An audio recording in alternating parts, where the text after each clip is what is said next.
ይሄም አንድ ፍሬ ልጅ እንግዲህ ቦኒ ራሷን ባጠፋች በማግስቱ ነው ራሱን ያጠፋው ማለት ነው። በጣም ያሳዝናል። ስለ ቦኒ በርካታ መረጃዎች ወጥተዋል። የትም ያልተሰሙ የትም ያልተነገሩ ሚስጥሮች ይፋ ሆነዋል። የቦኒ ጓደኞች ስለ ቦኒ በርካታ ነገሮችን እያወጡ ይገኛሉ። የቦኒ ትክክለኛ ከሞቷ ጀርባ ያለው ማን ነው? ዛሬ እቅጩንና እውነታውን ነው የምነግራችሁ ማለት ነው። ከጓደኞቿ ከቅርብ ቤተሰቦቿ ያሰባሰብኩትን መረጃ ነው በአጠቃላይ ወደ እናንተ የማቀርብላችሁ። ሰላም ሰላም፣ እንዴት ናችሁ? የተከበራችሁ ቤተሰቦች ደህና ናችሁ? እኔ ያለው እግዚአብሔር ይመስገን። እናንተም በያላችሁበት ዓለም ቅርንጫፍ ሰላማችሁ ብዝት ትርፍ ይልኝ እላለሁ። ምክንያቱም ያው ከምንም በላይ ሰላም ይቀድማል። ሰላም ከሌለ ምንም ዋጋ የለውም። ብዙ ወጣቶች ብዙ ህፃን ናቸው ገና ልጆቻችን ማለት ይቻላል አሁን ራሳቸውን ያጠፉ ያሉትና ሰላም በማጣት ነው፣ ደስታ በማጣት ነው። አብዛኞቹ ሌላው ነገር አላቸው ውስጣቸው ሰላም ስለሌለ ነውና ሰላማችሁ ይብዛ። የሰላም ዋጋ በስንት ነው ለመሆኑ? ሰላም ዋጋ በገንዘብ የሚተመን ነው? የሰላም ዋጋ ከገንዘብ በላይ ነው። በሚሊዮን በዶላር በምንም የማይገኝ ነገር ነውና ሰላማችሁን ይስጣችሁ። እንግዲህ ዛሬ ይዤላችሁ የመጣሁት ስለ ቦኒ በርካታ መረጃዎች ወጥተዋል። ስለ ቦኒ ድጋሚ ያላወራም ብዬ ነበር፣ ግን ዛሬ መጨረሻ ነው ስለ ቦኒ የማወራው። ለምን ብዙ ነገሮች እኔ ቦኒን አሁን ካረፈች በኋላ ነው ያወቅኳት። በፊት አላውቃትም ነበር፣ ፈጣሪ በሚያውቀው። ስለ እሷ እየሰማሁት ያለው ነገር ግን ማለት በጣም ነው የተገረምኩት። ብዙ ነገሮች የተገረምኩባቸው ነገሮች አሉ፣ እነሱን የምነግራችሁናል። እንደዚሁም በርካታ መረጃዎች ጓደኞቿ እያንዳንዱን ነገር ይፋ እያወጡ ይገኛሉ። ስለ ቦኒ እንግዲህ መጀመሪያ ያው ቦኒ ያለውን ነገር ተናግራለች። ቪዲዮ ሰርታ ምናምን ነው ራሷን እንደምታጠፋ፣ እዚህ ምድር ላይ ምንም በቃ የቀራት ነገር እንደሌለ፣ ከቤቴም ደስታ አላገኘሁም፣ ከትዳሬም ደስታ አላገኘሁም፣ ከዚህ በኋላ እሄዳለሁ ብላ ነው እንግዲህ ራሷን አጥፍታ ወደሚመቼ ቦታ እሄዳለሁ፣ ወደ መረጥኩት ሀገር እሄዳለሁ ብላ ነው ሄደችውና ከዚያ ጀርባ ግን ያለውን ነገር ብዙዎች ሚስጥሩን እያወጡ ይገኛሉ። አብዛኛው ሰው ያው እንግዲህ እሷ እንደዚያ ስለተናገረች በቃ ራሷን እንዳጠፋች ነው እያሉ ያሉት። ነገር ግን የቅርብ ጓደኞቿ እንደዚሁም ደግሞ የጥንት ይከታተሏት የነበሩት ገና ከመጀመሪያው ጀምሮ ስለ ቦኒ በጣም የተገረምኩት። እግዚአብሔርም ቦኒን ሳያት የሆነች ሀብታም ልጅ ነው የመሰለችኝ። ለምን እኔ ካረፈች በኋላ ነው ያወቅኳት። ከላይ ያለውን ቪዲዮ ነው ገና ያየሁት። የራሷ ልታጠፋ ምናምን አካባቢ ያለው ነው ያኔ በቃ የሆነ ቅንጡ የሆነ ሀብታም ቤት አድጋ ምናምን እንደዚያ ነው ያሰብኳት የሳልኳት ማለት ነው። ስለሷ ስሰማ በጣም ነው የተገረምኩት። ቦኒ የጎዳና ላይ ሱስም እንደነበረባት፣ ሱሰኛ እንደነበረች፣ ሊስትሮ ትጠርግ እንደነበረ፣ ከሊስትሮ ተነስታ እንግዲህ ፈጣሪ እዚህ ደረጃ ያደረሳለች እንደሆነች በጣም ብዙዎች ስለ ቦኒ ምስክርነት እየሰጡ ነው ያሉት። እንደውም አንዳንዶቹ ቦኒ ራሷን አጠፋች የምትሉ ሰዎች አፋን ኦሮሞ የማሰሙ ናችሁ፣ የማታዳምጡ ናችሁ፣ ስለ ቦኒ ታሪክ የማታውቁ ናችሁ።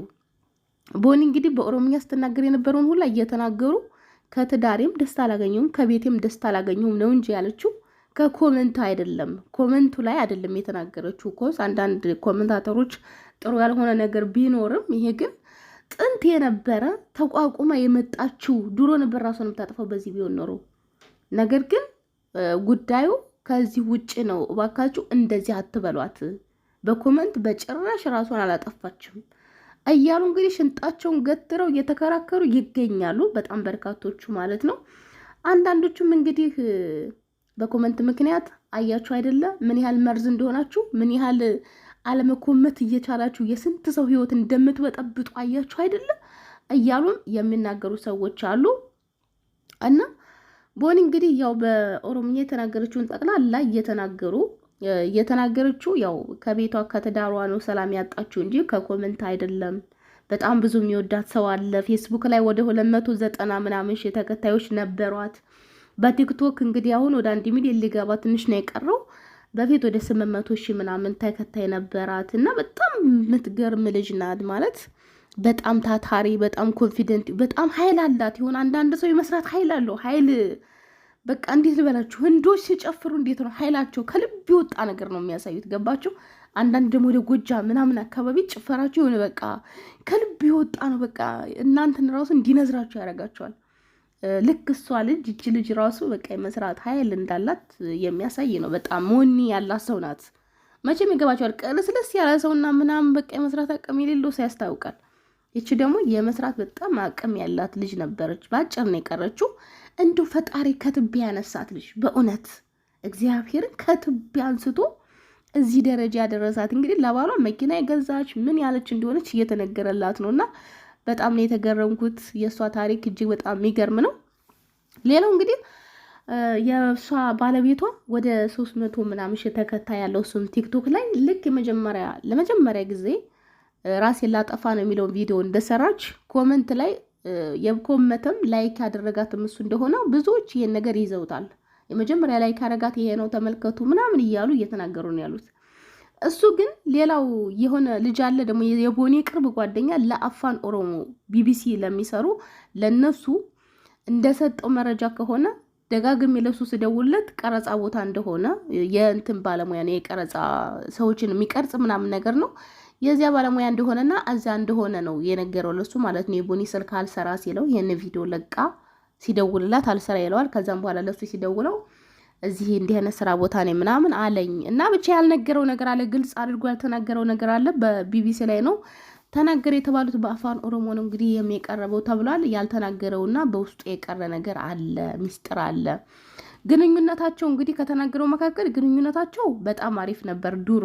አሁን ግን በመካከላቸው ቅራኔ ተፈጥሯል፣ ጥሩ ያልሆነ ግንኙነት አላቸው ብሎ ቢቢሲ ላይ ነው ልጁ የሰጠው ማለት ነው ይሄንን ቃለ መጠይቅ ተብሏል። ብቻ በጣም የሚያሳዝነው ዞሮ ዞሮ መዝጋው ጭራሮ ጭቅጭቅጩን ስንናገር ሀቁን ማለት ነው። ቦኒን ቁጭ አድርጎ እሱ የሆነ ቦታ ኢንተርቪው እየተደረገ ሲናገር የነበረው ምንድነው ያችኛዋም ልጅ እኔን ካላገባኝ ራሴን አጠፋለሁ አለችኝ፣ ይችም እኔን ካላገባኝ ራሴን አጠፋለሁ አለችኝ ሲል የነበረው እሷን አጠገቡ አስቀምጦ ነው። አጠገቡ አይኑን እያየችው ነው እንደዚያ ሲናገር የነበረው እና በኮንፊደንስ ምንም ሳይሰማው በቃ ሁለት ሴቶች እየተናነቁበት እንደሆነ በጣም እንደሚወደድ ይችን ካላገባት ራሷን እንደምታጠፋ ምናምን ነገር እና በሱ ምክንያት ራሷን እንዳጠፋች ብዙዎች እየተናገሩ ነው ያሉት። እንደውም ከቤት ወጥቶ ሁላ እንዳደረ ነው እየተነገረ ያለው እና ዞሮ ዞሮ መዝጋው ጭራሮ በጣም የምታሳዝነው ፈጣሪ ነው እሷን በጸደ ገነት ያሳርፈው። እንደውም በቅርብ ከቤቱ ወጥቶ ሁላ እንደሄደ ነው መረጃዎች የሚያሳዩት ማለት ነው። እንደሚወጣው ነገር ከሆነ ጓደኞቿ እንደሚናገሩት ከሆነ በጭራሽ ቦኒ በኮመንት ምክንያት እራሷን አላጠፋችም። የማጥፋትም አላማ የሌላት በጣም ጀግና የሆነች የማታውቋት ሰዎች ናቸው እንደዚህ የምትሉት፣ እንደዚህ አትበሉባት፣ እንደዚህ አታውሩባት የሚሉ አሉ። ሌላው ደግሞ እንግዲህ ቴዲ ቤት በጣም ብዙ ሰዎች ሀሳብ አስተያየታችሁን ስጡ ተብሎ ቴዲ ሀዋሳ ማለት ነው እየሰጡ ነበር። አንደኛው ሲናገር ምንድን ያለው እንደው አጣድፈውት ሰድበውት ምናምን ነው ከላይ በላይ ራሱ ያስወረዱት። ምንድነው ሲናገር የነበረው የሆነ ሰው አጠገቧ ቆሙ እያስፈራራት ነው ያንን ነገር ስትቀረጽ የነበረችው እና በሆነ ማስፈራሪያ ይዘዋታል። ወይ የእርቃን ቪዲዮ ተይዞባታል፣ ወይ የሆነ ነገር ይዘውባት ራሷን እንድታጠፋ ተገዳ ነው ያደረገችው ነገር። እንደውም ቪዲዮውን ገብታችሁ እዩት። እያወራች ራሱ የሆነ ቦታ ላይ እያቋረጠች ነበር፣ ሀሳቧን አልጨረሰችም ብሎ ሁላ ሲናገር ብዙ ሰዎች ለምንድን ነው እንዲህ የምትለው? ለምንድን ነው ወደ ፖለቲካ? የህግ ጉዳይ ነው፣ ህግ ያየዋል፣ እኛ አይመለከተንም። በጣም በቃ ልጁን አጣድፈውት እንደው 2-3 ጊዜ ያቋረጡት ላላስወራ ብሎት በስተመጨረሻ ከላይ ወላ አስወጡት። ሲናገር የነበረው የሆነ ሰው አጠገቧ አለ፣ እየዛተባት ነው፣ እያስፈራራት ነው ራሷን ስታጠፋ የነበረው ቪዲዮን ስትቀርጽ የነበረው። ይሄ ነገር ያመለክታል ብዙ ነገሩን። ገብታችሁ ቪዲዮን እዩት ብሎ ነበር። ቪዲዮ አሁን ሁለቱም ከቲክቶክ ላይ የለም። እሷ የሰራችው ቪዲዮ ወርዷል ማለት ነው። እንግዲህ ማን እንዳወረደው ፈጣሪ እና ባጭሩ ቦኒ በኮመንት በምናምን አይደለም። ይሄ ግልጽና ግልጽ ነው። ሁላችሁ ማወቅ ያለባችሁ ነገር በኮመንት አይደለም ራሷን አይጥፋችሁ። እኔም በዚህ ተማመናሉ። ለምን እስከዛሬ ይሄ ሁሉ ሰው ስታጠራቅም ይሄ ሁሉ ተከታይ ሲኖራት እስከዛሬ ሳትሰደብ ነው እዚህ የደረሰችው? አይደለም። ስንትና ስንት ስድብ ተቋቋማ ነው እዚህ የደረሰችው እቺ ልጅ። ዛሬ በኮመንት ምክንያት እንዲሆነች ቢባል የማይዋጥ ነገር ነው። በጭራሽ አይዋጥም። የነገር በቃ አይዋጥም። ስለዚህ በኮመንት ምክንያት ራሱን አላጠፋችም። ምንም እንኳን እሱ እንደውም አንዱ ያለችው ምንድን ነው እሱ ተኩሶ ባይገላትም ግን በቃላት የገደላት እሱ ነው። በጭራሽ እሷ እንደዚህ አታደርግም። በተዘዋዋሪ እሱ ነው የተለያዩ ቃላቶችን ወይ ወፍረሻል ወይ እንደዚህ ነሽ፣ ኮመንት ላይ እንዲህ የተባልሽ ነው፣ እኔ እሷን ነው የምወዳት ብቻ ፈጣሪ ይወቀው። ዞሮ ዞሮ ራሷን ዝም ብላ በኮመንት አላጠፋችም። ይሄ ግልጽ ነው። እና ሌሎቻችሁ ምንድን ነው የምላችሁ? ህይወት ይቀጥላል። እናታችሁ ቁጭ ብላ እንዲህ ነው ራሳችሁ የምታጠፉት። እናንተ አይከብዳችሁም እንዴ? በእውነት ኮመንት ላይ በጣም ብዙ ሰው እኔም ያጅ ነኝ፣ እኔም ደግሞኛል፣ አንድ ቀን እንዳንቺው ነኝ፣ እኔም እንዳንቺው ነኝ የሚል ሰው ነው ያለው። ምንድን ነው ችግሩ? ባለፈው ምን ሳውዲ ያለችው ልጅ ነፍሷን ይማረው እንደዚህ ሆነ ሲባል በጣም ብዙ ሰው እኔም ሂያጅ ነኝ ባይ ነው። ያልደከመው ሰው የለም። እኔ በጣም ነው የገረማችሁኝ። አንደኛ ነገር እዚህ ሀገር ሄዱ ሰማይ ቤት ሄዱ መመለስ እኮ የለም። በዚያው እኮ ነው የምትቀሩት። እንደ አሜሪካ ሄዱ ዱባይ ሄዱ ሽርሽር ተብሎ አይመለስም ሰው እዚያው ነው የሚቀረውና መቼም አትቀሩም። ልቅር እንኳን ብንል እኮ አንቀርም። ሌላው ነገር ፈጣሪ የፈጠረውን ነፍስ እሱ ነው መውሰድ ያለበት። ባለቤት አለን እኮ እኛ እኮ ራሳችንን አልፈጠርንም። እሱ እኮ ነው የፈጠረን። ምን ቤትህን እኛ ነፍሳችንን እንደዚህ አድርገን ምናምን እኮ በእውነት ለሰውም ክብር የሌለው ፈጣሪን የማይፈራ ሰው ነው እንደዚህ የሚያደርገው ብዬ ነው ማሰብ። ልፈርድ ምናምን አይደለም። አዎ በጣም ይከብዳል ህይወት፣ በጣም ይከብዳል። ነገር ግን ቻሌንጅ መጋፈጥ ግድ ነው።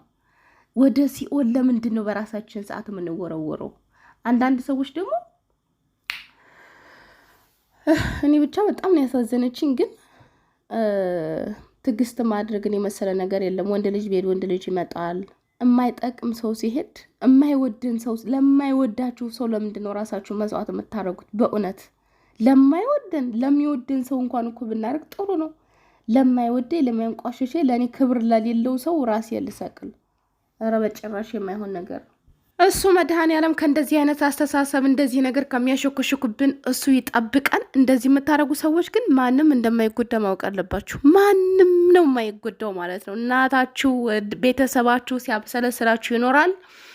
እኛ ደግሞ አንድ ሰሞን እንደዚህ የኢትዮጵያ ሶሻል ሚዲያ እንደሆነ ከአንድ ሳምንት እውነት የዘለለ ነገር አለ። ከአንድ ሳምንት እስቲ ዘሎ የተወራለት ማን ያለው ሀገራችን ላይ? ማን ነው? ማንም የለም።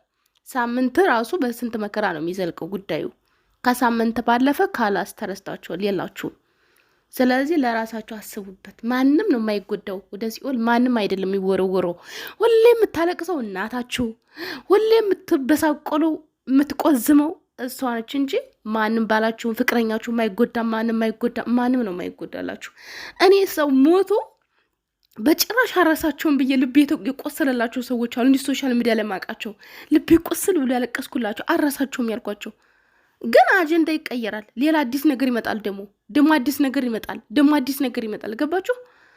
በቃ ያ ሁሉ ነገር እየተረሳ ያኛው አዘ ቀላል እየሆነ እንደዚያ ስንት አለ ልቤ ውስጥ እኮ በጣም ያዘንኩበት፣ ልቤ የተሰበረበት፣ ምንም ማድረግ አልቻልኩም እጄ ተሳሰር ያልኩበት እኮ ብዙ አለ። ግን ደግሞ አዲስ ነገር ሲመጣ ያኛው እያረጀ ይሄዳል። ስለዚህ ማንም ነው የማይጎዳው ማንም። እና በያላችሁበት ሰላማችሁ ይብዛል። ለእሷ ደግሞ ነፍሷን በአጸደ ገነት ያሳርፈው። እንደዚህ አይነት ነገር እውነት ፈጣሪም አልወደደውም፣ ለቤተሰብም ጥሩ አይደለም። ከራስ ወዳድነት ከስግብግብነት ስሜት ፈጣሪ ይሰውረን። እኔ እንደዚህ አይነት ነገር ራስ ወዳድነት ነው ብዬ ነው ማሰብ። ይቅርታና ራስ ወዳድነት በእሷ በማንም አልፈል። ከዚህ በኋላ ግን እንደዚህ የምታደርጉ በጣም ራስ ወዳድ ናችሁ። ማንም ነው የማይጎዳው። ማንም እንደማይጎዳ ማወቅ አለባችሁ። ማንም ሁሉም ሰው በራሱ በጣም ተወጥሯል። በአሁን ሰዓት በተለይ ሁሉም በራሱ ጉዳይ ተወጥሮ ነው ያለው። ስለ ሰው ጉዳይ ምንም ከአንድ ሰሞን የዘለለ ማንም ነው ዝም የማይለውና ለራሳችሁ በተለይ ደግሞ በቃ እኔ ቀጣይ ነኝ የምትሉ ትልቅ ደረጃ ምን ይሄን ያህል ምንድነው ቁም ነገሩ? ይሄ ነገር አልገባኝም። ቀጣይ ነኝ መሮኛል። ያልመረረው ሰው የለም። ግን ፈጣሪ መጥቶ እስኪወስደን እንጠብቃለን እንጂ ራሳችን ላይ ውሳኔ አንወስድም። በያላችሁ በድጋሚ እስከምንገናኝ ሰላማችሁ ይብዛልኝ። ቻው።